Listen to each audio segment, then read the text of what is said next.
ครับสวัสดีครับเพื่อนๆก็สำหรับคลิปนี้ช่างใจเซอร์วิสจะมาแนะนำวิธีการปะยางแบบที่ว่าไม่ต้องถอดล้อออกมา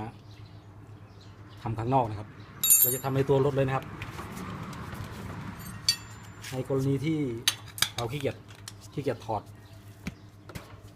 ดล้อออกมาครับเราก็สามารถงัดในตัวรถได้นะครับซึ่งวิธีงัดยางก็เหล็กงัดยางมันจะมีเราจะมีเหล็กงัดยางอยู่2 ชุดนะครับเพื่อนตัวแรกงัดให้ขอบมันเด้งออกมาก่อนตัวที่2ก็งัดให้ขอบมันหลุดตัวแรกเราจะงัดในลักษณะนี้นะครับให้ขอบมันเด้งออกมาแบบนี้นะครับขอบเด้งออกมาเราก็ใช้ตัวที่2แล้วเราจะเอาเหล็กงัดยางตัวแรกค้ำไว้กับบริเวณบางโซ่นะครับดึงเหล็กงัดยางตัวที่2ออกมาเพราะให้มันลงขอบครับทำลงขอบจะทำง่ายแล้วก็ได้เลยนะสำหรับคนที่ยังไม่เคยทำก็ไม่ต้องรีบนะครับ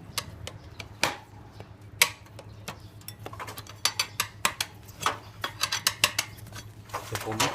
ทำบ่อยแล้วทำจนชินแล้วครับร้านเรานี่ทำไม่เสียหายจริงเราไม่เปลี่ยนครับเราจะเน้นปะให้ลูกค้า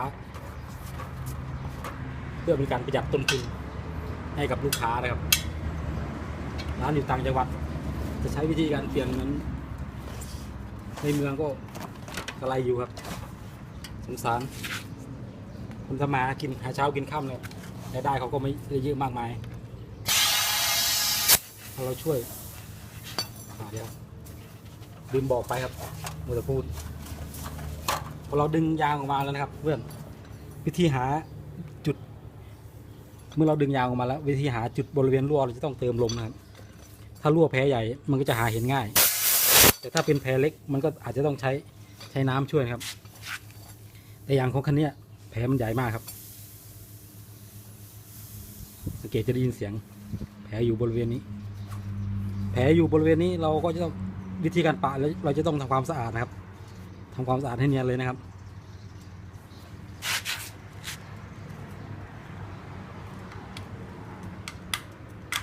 ต้องขัดให้มันเนียนต้องจำบริเวณรั่วไว้ได้ครับ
ถ้าขัดไม่เนียนมันจะแปะกาวไม่อยู่นะครับเพื่อน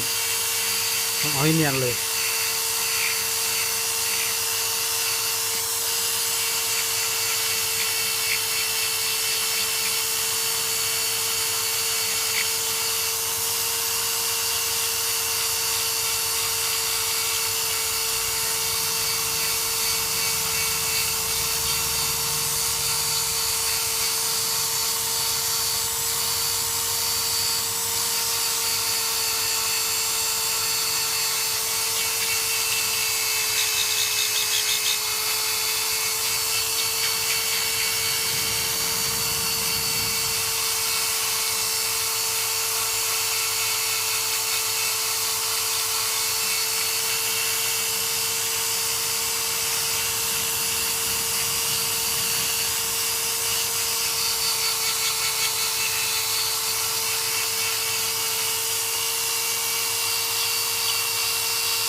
ยิ่งขัดเยอะยิ่งดีนะครับเพื่อนเมื่อเราทำความสะอาดแผลเป็นที่เสร็จเป็นที่เรียบร้อยแล้วนะครับขั้นตอนถัดมาจะเป็นการทากาวนะครับตัวนี้เป็น 3K ครับห้ามดมครับถ้าดมเดี๋ยวชีวิตเปลี่ยนครับ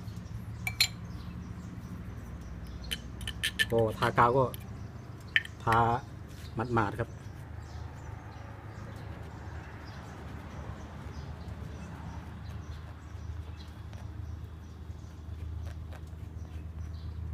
ปาดกาวให้มันเรียบไปตามแผลที่เราขัดเมื่อกี้นะครับก็รอให้กาวแห้งนิดนึงพอกาวแห้งเสร็จแล้วเราจะเอา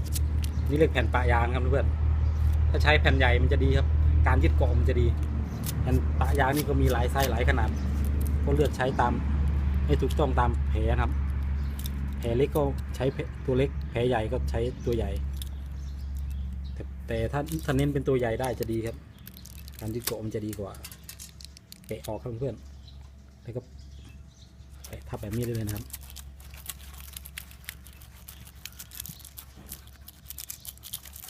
ระหว่างที่ร้อย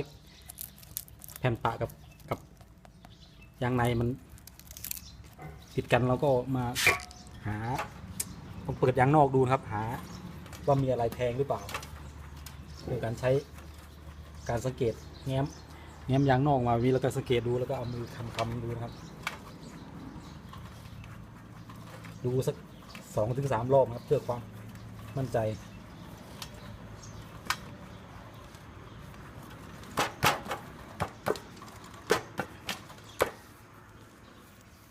ถ้าไม่มีอะไรไม่เห็นมองเห็นมีอะไรไม่มีอะไรปักอยู่ในยางนอกก็ทำมาเราจะลอกพลาสติกที่หุ้มแผ่นปะไว้ครับจะลอกออกหรือไม่ลอกก็ได้ครับแล้วแต่แนะนำถ้าลอกออกถ้าเราลอกออกคราวหน้าถ้าเรารั่วแผลเดิมเราก็จะสามารถปะทับได้ง่ายนะครับแนะนำให้ลอกออกดีกว่าครับ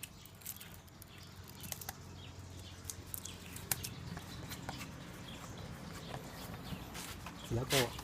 จัดเข้าที่เดิมไปยางรวดเร็วไปยางรวดเร็วเลยนะครับ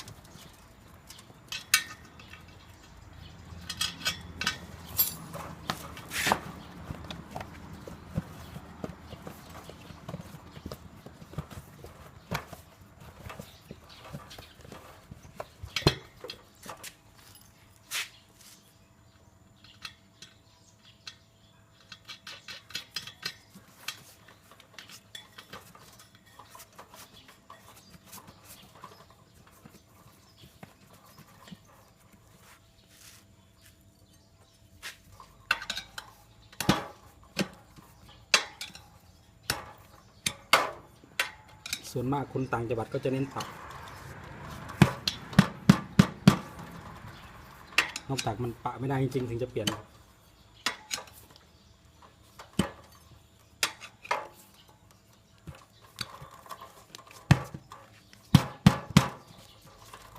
กำไรน้อยก็ไม่เป็นไรครับเราช่วยเหลือกันอยู่แล้วครับกินน้อยๆแต่ว่ากินไปนานๆนะครับมันก็เป็นน้อยเท่าไหร่ครับปะยางแถวบ้านผม30 บาทครับนี่เสร็จละ30 บาท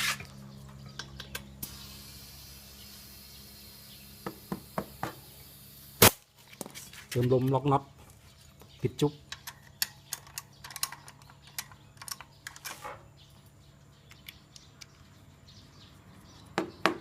จบขั้นตอนการปะใช้เวลาไปประมาณก็เกือบ10 นาทีนะครับช้าหน่อยแต่ก็ช่วยเหลือเพื่อนบ้านกันครับหวังว่าคลิปนี้จะพอเป็นประโยชน์และเป็นแนวทางให้เพื่อนได้อีกแนวทางหนึ่งขอบคุณครับ